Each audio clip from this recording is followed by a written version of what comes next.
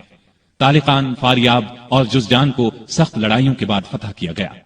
بہت سے علاقے اسلام کے پرچم تلے آ گئے، یہاں تک کہ اسلامی حکومت کی سرحد چین کی سرحد سے جا ملی۔ ایک سالار عبد الرحمن بن سمرہ رضی اللہ عنہ بلوچستان تک آ پہنچے اور اس کے بڑے حصے پر قبضہ کر لیا۔ اس زمانے میں بلوچستان نام کا کوئی صوبہ نہیں تھا۔ اس علاقے کو سندھ کا حصہ سمجھا جاتا تھا۔ پھر پورے ایران کو فتح کر لیا گیا۔ کابل سمیت وہ تمام علاقے اسلامی حکومت میں شامل ہو گئے جو آج کل افغانستان، بلوچستان اور وسط ایشیا کا حصہ ہیں۔ ایران میں آئے دن بغاوتیں ہوتی رہتی تھیں۔ اس کی وجہ یہ تھی کہ ایران کا آخری آتش پرست حکمران یزدگرد ابھی زندہ تھا۔ سیدنا عمر فاروق رضی اللہ عنہ کے زمانے میں وہ بھاگ کر ترکستان چلا گیا تھا۔ سیدنا عثمان غنی رضی اللہ عنہ کے دور میں وہ خراسان اور پھر سیستان پہنچا، مسلمانوں کے خلاف بغاوت کی، لیکن اسلامی لشکر نے دونوں جگہ اس کی بغاوت کو کچل دیا۔ خود یزدگرد ایک پن چکی والے دیہاتی کے ہاتھوں مارا گیا۔ یہ واقعہ عثمان غنی رضی اللہ عنہ کی خلافت کے 8ویں سال پیش آیا۔ اس کے بعد ایران میں بغاوتوں کا سلسلہ رک گیا۔ اس کے بعد روم کے بادشاہ کانسٹینس نے شام اور مصر پر حملے کا ارادہ کیا۔ وہ 500 جنگی جہازوں کے بحری بیڑے کے ساتھ اسلامی ساحلوں کی طرف بڑھا، لیکن اسلامی لشکر نے اسے زبردست لڑائی کے بعد شکست فاش دی۔ رومی دم دبا کر بھاگے، بھاگنے والوں میں ان کا بادشاہ بھی تھا۔ اس جنگ کو مستولوں والی جنگ کہا جاتا ہے۔ اس طرح رومیوں کا غرور خاک میں مل گیا۔ رومی بحری بیڑے کا روب ہمیشہ کے لیے خاک میں مل گیا۔ سمندری لڑائی میں مسلمانوں کی یہ جیت سیدنا عثمان غنی رضی اللہ عنہ کی خلافت کے زمانے کا اتنا عظیم الشان کارنامہ ہے کہ ہم اس پر فخر کر سکتے ہیں۔ سیدنا عثمان غنی رضی اللہ عنہ کے زمانے کی فتوحات 2 قسم کی ہیں۔ سیدنا عمر رضی اللہ عنہ کے زمانے میں جو علاقے فتح ہوئے تھے ان میں سے کچھ باغی ہو گئے تھے۔ سیدنا عثمان غنی رضی اللہ عنہ کے دور خلافت میں ان علاقوں کو پھر سے فتح کیا گیا۔ اس طرح ان علاقوں پر دوبارہ اسلام کا جھنڈا لہرانے لگا۔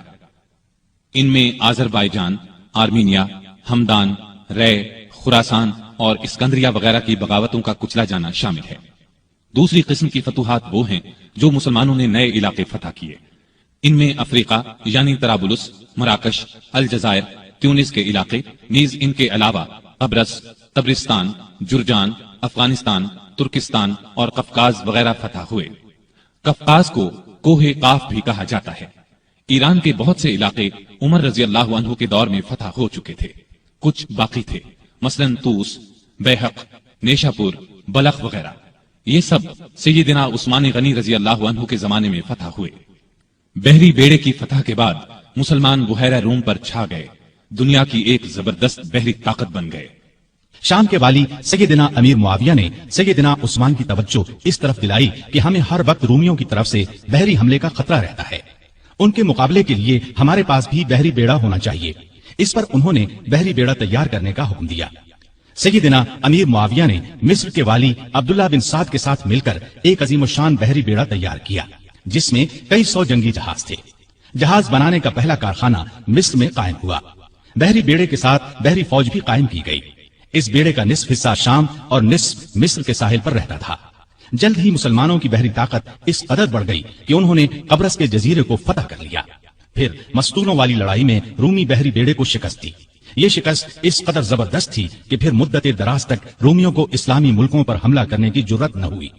سیدنا عثمان نے اپنے زمانے میں رفاع عامہ یعنی عام لوگوں کی بھلائی کے بے شمار کام کیے۔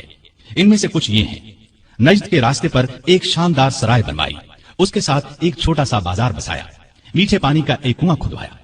خیبر کی طرف سے کبھی کبھار سیلاب آتا تھا، مدینے سے کچھ فاصلے پر ایک بند تعمیر کرا دیا تاکہ سیلاب کا رخ مدینے کی طرف نہ ہو۔ نہریں کھدوا کر بھی اس کا رخ موڑا گیا۔ اس بند کو بند محظور کہا جاتا ہے۔ کوفے میں مسلمانوں کے لیے ایک عظیم الشان مہمان خانہ بنوایا۔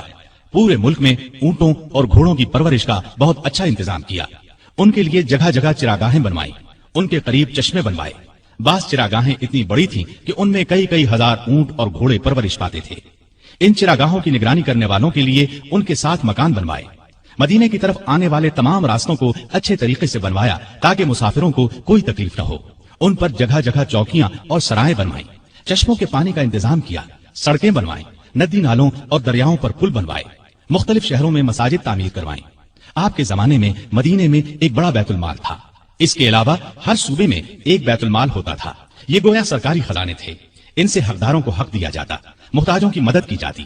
بے شمار نئے علاقے فتح ہونے کی وجہ سے ملک کی آمدنی بہت بڑھ گئی تھی۔ چنانچہ جن لوگوں کو بیت المال سے وظیفے ملتے تھے ان میں 100 درہم کا اضافہ کر دیا گیا۔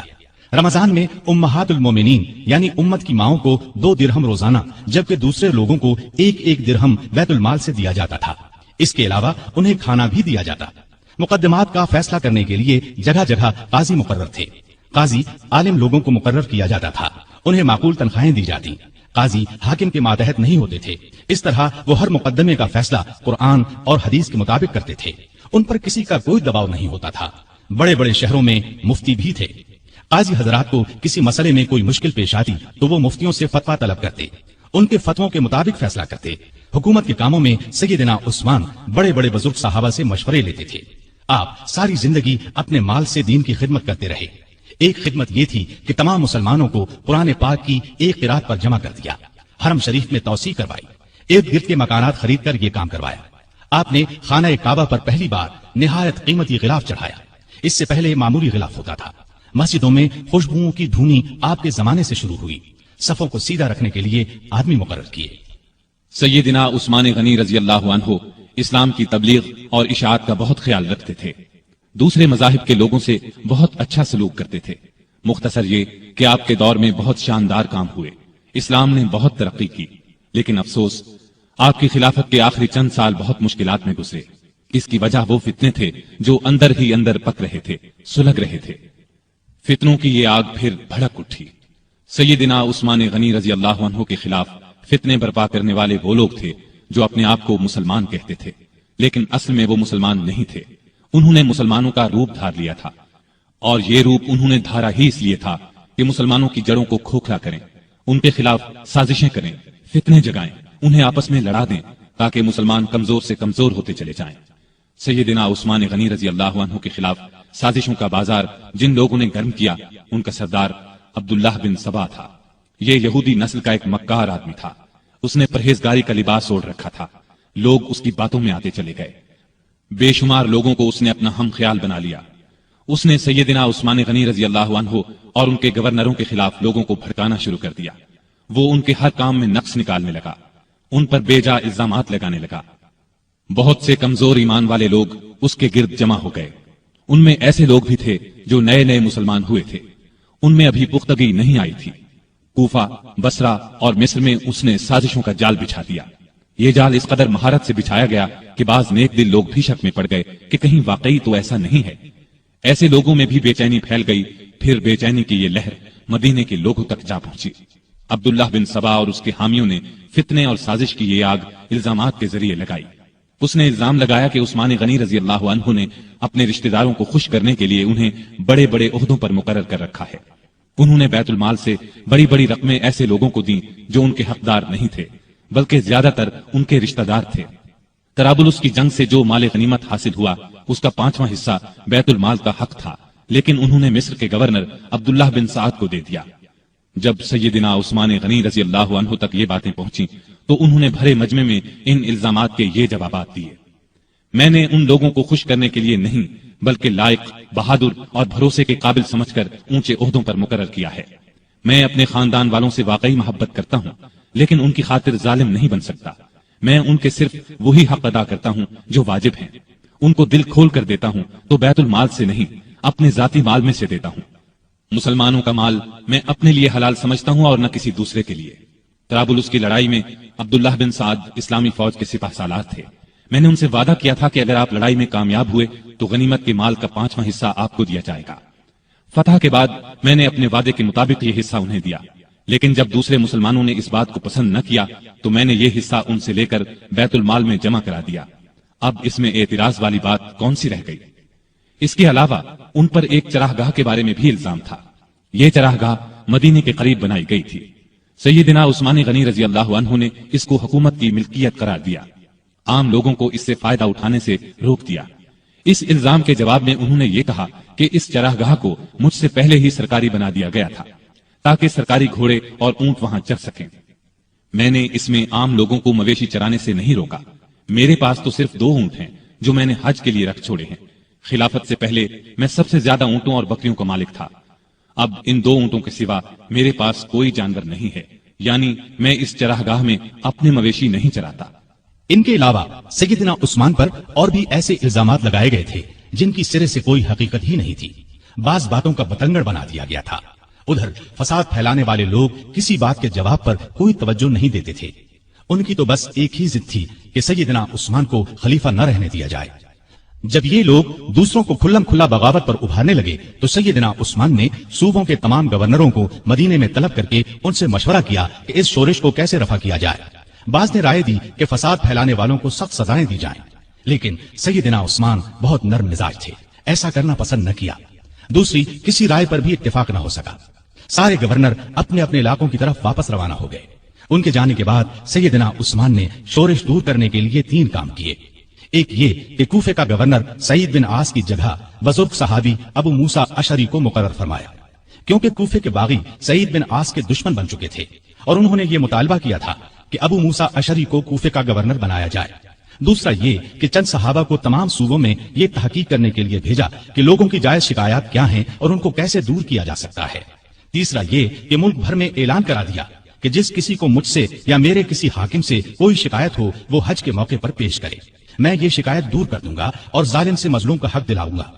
جس وقت سیدنا عثمان حالات کو سدھارنے کی یہ کوششیں فرما رہے تھے، عین اس وقت دوسری طرف مصر، کوفہ اور بصرہ کے سازشی لوگوں نے آپس میں خطوط لکھ کر خفیہ طریقے سے طے کیا کہ اچانک مدینے پہنچ کر سیدنا عثمان سے تلوار کے زور پر اپنے مطالبات منوائے جائیں۔ آخر یہ لوگ جن کی تعداد ہزاروں میں تھی ایک ہی وقت مدینے پہنچے، شہر سے 2-3 میل دور پڑاؤ ڈالا۔ پہلے ان لوگوں نے مدینے کے سب سے بزرگ صحابہ علی، طلحہ، زبیر اور سعد بن ابی وقاص رضی اللہ عنہم کو اپنے ساتھ ملانے کی کوشش کی، لیکن چاروں نے ان کا ساتھ دینے سے انکار کر دیا۔ اس کے بعد سیدنا علی جناب عثمان کی طرف سے باغیوں کے پاس گئے اور ان کے ایک ایک الزام کا جواب دے کر انہیں واپس جانے کی ترغیب دی، ساتھ ہی انہیں یقین دلایا کہ سیدنا عثمان تمہارے جائز مطالبات ماننے کے لیے تیار ہیں۔ اس پر سارے باغی واپس جانے پر رضامند ہو گئے اور اپنے اپنے علاقے کی طرف روانہ ہو گئے۔ اس واقعے کو چند ہی روز گزرے تھے کہ ایک دن مدینے کی گلیاں گھوڑوں کی ٹاپوں اور انتقام کی آوازوں سے گونج اٹھی۔ لوگ گھبرا کر باہر نکلے، انہوں نے دیکھا کہ مصری باغیوں کی جماعت پھر واپس آ گئی ہے۔ سیدنا علی آگے بڑھے اور ان سے واپس آنے کا سبب پوچھا تو انہوں نے جواب دیا کہ ہم واپس جا رہے تھے، راستے میں ایک شخص کو دیکھا جو مدینے کی طرف سے آ رہا تھا اور بڑی تیزی سے مصر کی طرف جا رہا تھا، ہمیں اس کی چال ڈھال سے شبہ گزرا، روک کر اس کی تلاشی لی تو اس کے پاس سے ایک خط ملا، وہ خط مصر کے گورنر کے نام تھا، خط امیر المومنین عثمان کی طرف سے تھا۔ اس میں انہوں نے لکھا تھا کہ جو لوگ مدینے سے مصر واپس آ رہے ہیں ان سب کو قتل کر دیا جائے۔ خط پر سیدنا عثمان کی مہر بھی لگی تھی۔ اس خط کو دیکھ کر ہم نے سمجھ لیا کہ ہمارے ساتھ دھوکہ کیا جا رہا ہے، اب ہم اس دھوکے کا انتقام لینے کے لیے واپس آئے ہیں۔ جب یہ معاملہ سیدنا عثمان غنی رضی اللہ عنہ کے سامنے رکھا گیا تو وہ بہت حیران ہوئے اور قسم کھا کر کہا، نہ میں نے یہ خط لکھا نہ کسی سے لکھوایا۔ اس پر لوگوں نے خیال ظاہر کیا کہ یہ خط سیدنا عثمان کے مشیر مروان بن حکم نے ان کی اجازت کے بغیر لکھا ہے۔ ادھر باغی تو فساد پر تلے ہوئے تھے، انہوں نے کہا خط چاہے کسی نے لکھا ہو اس کے ذمہ دار خلیفہ ہی ہیں، اس لیے وہ خلافت سے الگ ہو جائیں۔ اسی دوران میں کوفہ اور بصرہ کے لوگ بھی واپس آ گئے۔ ان سے پوچھا گیا کہ تم لوگوں کے راستے تو الگ الگ ہیں، پھر تم کس طرح راستے سے پلٹ آئے ہو؟ انہوں نے کوئی جواب نہ دیا اور مصریوں میں شامل ہو گئے۔ سیدنا عثمان غنی رضی اللہ عنہ نے باغیوں کو جواب دیا، جب تک مجھ میں جان ہے خلافت سے الگ نہیں ہوں گا، میں تمہاری ہر جائز شکایت کو دور کرنے کے لیے تیار ہوں، لیکن تمہارے کہنے سے خلافت کی قمیص کو نہیں اتاروں گا، اس لیے کہ یہ قمیص مجھے اللہ نے پہنائی ہے اور مجھے رسول اللہ صلی اللہ علیہ وسلم نے فرمایا تھا کہ اللہ تعالیٰ تجھے قمیص پہنائے گا، پھر اسے اتارنے کے لیے لوگ آئیں گے تو اسے نہ اتارنا۔ میں نہ تو تلوار کے زور پر خلیفہ بنا تھا اور نہ کوئی تلوار کے زور پر مجھے خلافت سے الگ کر سکتا ہے، میں رسول صلی اللہ علیہ وسلم کی وصیت کے مطابق آخری دم تک صبر کروں گا۔ ان کا یہ جواب سن کر سارے باغی آگے بڑھے اور امیر المومنین سیدنا عثمان غنی کے گھر کو گھیرے میں لے لیا۔ باغیوں نے ان کے گھر کو کئی دن تک گھیرے میں رکھا۔ ان دنوں میں ان ظالموں نے بہت گھٹیا حرکات کی، ان کے گھر میں پانی اور خوراک تک جانے سے روک دیا۔ ایک روز ام المؤمنین سیدہ ام حبیبہ رضی اللہ عنہا نے کھانے پینے کی کچھ چیزیں لے کر سیدنا عثمان غنی تک جانے کی کوشش کی، لیکن ظالم باغیوں نے ان کی بے ادبی کی اور آگے نہ جانے دیا۔ ایک روز سیدنا علی رضی اللہ عنہ نے اپنے چند آدمیوں کے ذریعے پانی کی 3 مشکیں بھجوائیں۔ ان آدمیوں کو باغیوں نے روکا، لیکن وہ لڑ بھیڑ کر اور کئی زخم کھا کر پانی کی مشکیں اندر لے جانے میں کامیاب ہو گئے۔ 1-2 بار پڑوس کے گھروں سے بھی خوراک اور پانی کی مدد پہنچی، لیکن یہ اتنی کم ہوتی تھی کہ بڑی مشکل سے 1-2 دن گزرتے تھے۔ مدینے میں جتنے بھی بزرگ اور جلیل القدر صحابہ موجود تھے ان سب نے باغیوں کو بہت سمجھایا، لیکن باغیوں نے ان کا بھی لحاظ نہ کیا، کوئی بات نہ مانی۔ خود امیر المؤمنین سیدنا عثمان غنی رضی اللہ عنہ نے کئی مرتبہ باغیوں کو سمجھانے کی کوشش کی، مکان کی چھت پر جا کر کئی مرتبہ ان کے سامنے بہت با اثر تقاریر کی، انہیں یاد دلایا کہ رسول اللہ صلی اللہ علیہ وسلم جب مدینے تشریف لائے تھے تو مسجد نبوی کے لیے جگہ تنگ تھی، آپ نے اعلان فرمایا تھا کہ جو شخص مسجد کے لیے زمین خریدے گا اسے جنت میں جگہ ملے گی، میں نے ہی یہ جگہ خرید کر مسجد میں شامل کی تھی، لیکن آج تم مجھے اس مسجد میں نماز پڑھنے سے روکتے ہو؟ ہجرت کے بعد سارے مدینے میں بس ایک ہی کنواں تھا۔ رسول اللہ صلی اللہ علیہ وسلم نے اعلان فرمایا تھا کہ جو شخص اس کنویں کو خرید کر مسلمانوں کے لیے پانی عام کرے گا اس کے لیے جنت ہے۔ کیا تمہیں علم نہیں ہے کہ میں نے ہی یہ کنواں خرید کر مسلمانوں کے حوالے کیا تھا، لیکن آج تم نے مجھ پر اس کا پانی بند کر دیا ہے۔ رسول اللہ صلی اللہ علیہ وسلم کے ساتھ میرا کیا تعلق تھا، کیا تم یہ بھی نہیں جانتے؟ ان کی یہ تمام باتیں بھی پتھر دل باغیوں کو ہلا نہ سکی۔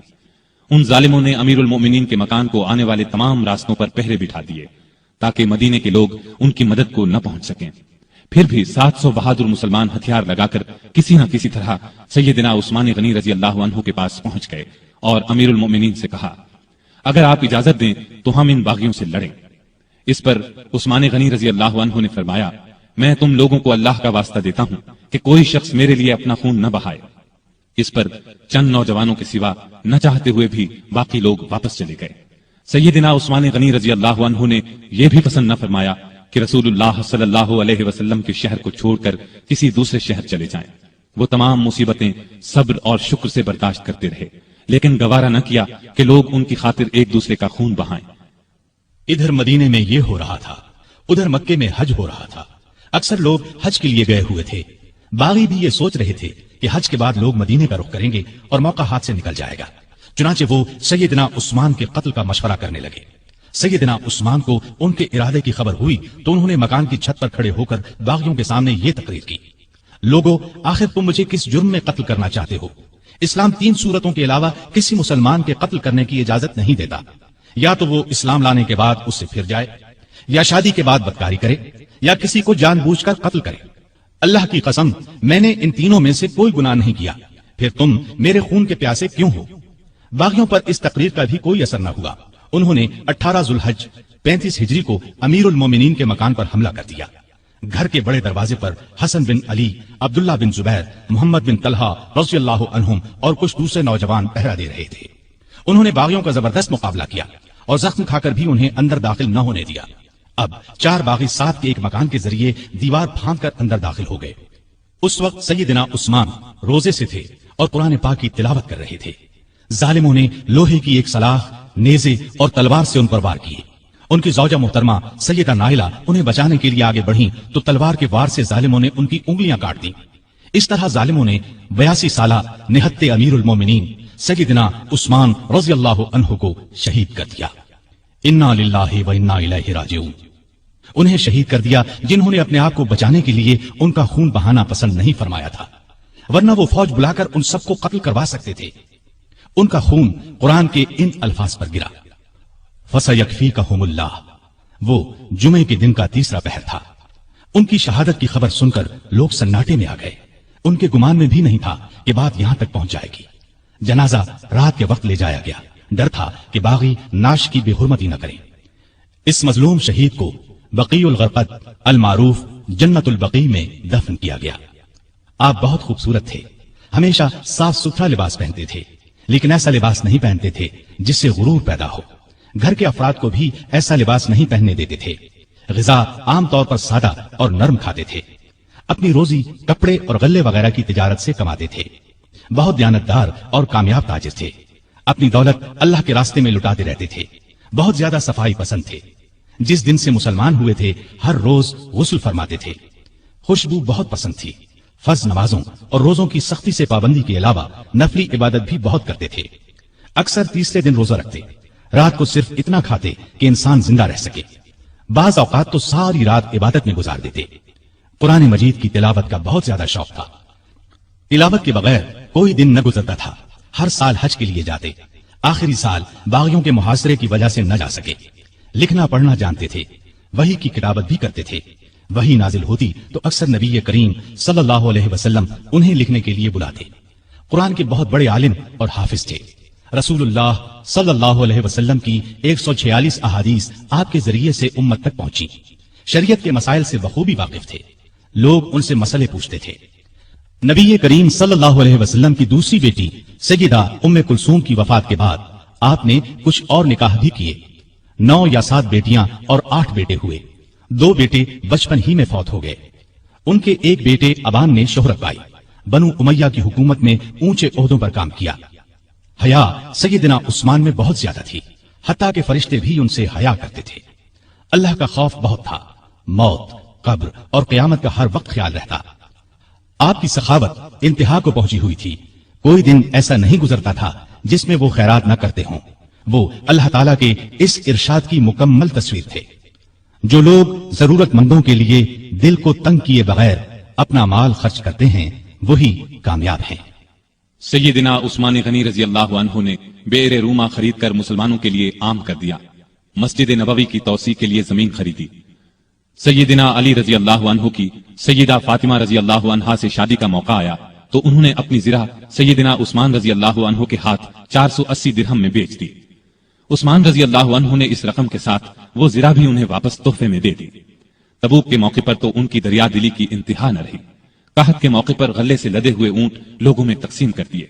ہر جمعے کو ایک غلام آزاد کرتے تھے، کسی جمعے نہ کر پاتے تو آئندہ جمعے 2 غلام آزاد کرتے۔ اپنی خلافت کے زمانے میں بیت المال سے اپنی ذات کے لیے 1 درہم بھی نہ لیا، اگرچہ وہ کم از کم 5000 درہم ہر سال لینے کے حقدار تھے۔ 12 سالہ خلافت میں 60,000 درہم گویا انہوں نے مسلمانوں کے لیے چھوڑ دیے۔ آپ رضی اللہ عنہ میں سادگی انتہا کو پہنچی ہوئی تھی، اپنے کام اپنے ہاتھوں سے کرتے تھے۔ ایک مرتبہ ایک غلام نے سیدنا عثمان غنی رضی اللہ عنہ کو دعوت دی، اس کی دعوت خوشی سے قبول کر لی، نہایت صابر تھے، تمام مصیبتیں نہایت صبر سے برداشت کی، اپنے حامیوں کو مخالفین پر تلوار نہ اٹھانے دی۔ نبی اکرم صلی اللہ علیہ وسلم سے آپ کو بے انتہا محبت تھی۔ ایک مرتبہ نبی کریم صلی اللہ علیہ وسلم کے گھر میں 4 دن کا فاقہ تھا۔ سیدنا عثمان غنی رضی اللہ عنہ کو پتا چلا تو فوراً بہت سا آٹا، کھجوریں، 1 بکرا اور 300 درہم لے کر حضور صلی اللہ علیہ وسلم کے گھر پہنچے۔ اس وقت آپ صلی اللہ علیہ وسلم گھر میں نہیں تھے۔ انہوں نے یہ چیزیں بی بی عائشہ رضی اللہ عنہا کے حوالے کی۔ تھوڑی دیر بعد کچھ روٹیاں اور بھونا ہوا گوشت بھی دے آئے۔ نبی صلی اللہ علیہ وسلم گھر تشریف لائے تو سیدہ عائشہ صدیقہ رضی اللہ عنہا نے آپ صلی اللہ علیہ وسلم کو بتایا کہ عثمان یہ سامان دے گئے ہیں۔ آپ صلی اللہ علیہ وسلم یہ سن کر گھر نہیں ٹھہرے، فوراً مسجد میں تشریف لے گئے اور ہاتھ اٹھا کر دعا مانگی، اے اللہ، میں عثمان سے راضی ہو گیا ہوں، تو بھی عثمان سے راضی ہو جا۔ یہ الفاظ نبی کریم صلی اللہ علیہ وسلم نے 3 بار دہرائے۔ جس ہاتھ سے سیدنا عثمان غنی رضی اللہ عنہ نے نبی کریم صلی اللہ علیہ وسلم سے بیعت کی تھی، اس ہاتھ سے ساری زندگی گندی چیز کو نہیں چھوا۔ باغیوں کی شورش بڑھی تو امیر معاویہ رضی اللہ عنہ نے پیشکش کی کہ آپ میرے پاس شام آ جائیں، یہاں آپ ہر طرح سے محفوظ رہیں گے۔ اس پر فرمایا، چاہے میری گردن کٹ جائے، میں رسول اللہ صلی اللہ علیہ وسلم کے شہر کو نہیں چھوڑ سکتا۔ نبی کریم صلی اللہ علیہ وسلم کو بھی آپ سے اتنی ہی محبت تھی، اس لیے اپنی 2 بیٹیاں آپ کے نکاح میں دیں۔ سیدنا عثمان غنی رضی اللہ عنہ ان 10 صحابہ میں سے ایک ہیں جنہیں جنت کی خوشخبری نبی کریم صلی اللہ علیہ وسلم نے اس دنیا ہی میں دے دی تھی۔ رسول اللہ صلی اللہ علیہ وسلم کا یہ بھی فرمان ہے، عثمان رضی اللہ عنہ جنت میں میرے ساتھی ہیں۔ سیدنا عثمان غنی رضی اللہ عنہ کے چند قول یہ ہیں، اس نے اللہ کا حق نہیں جانا جس نے لوگوں کا حق نہیں جانا۔ حقیر سے حقیر پیشہ اختیار کرنا ہاتھ پھیلانے سے بہتر ہے۔ غریب کا 1 روپیہ خیرات کرنا دولت مند کے 1 لاکھ روپے خیرات کرنے سے بہتر ہے۔ اپنے رب کے سوا کسی سے امید نہ رکھو، گناہ کسی نہ کسی صورت دل کو بے قرار رکھتا ہے۔ سب سے برا آدمی وہ ہے جو لوگوں کی برائیاں بیان کرتا پھرے۔ اللہ تعالی سیدنا عثمان غنی رضی اللہ عنہ پر رحمتیں نازل فرمائے۔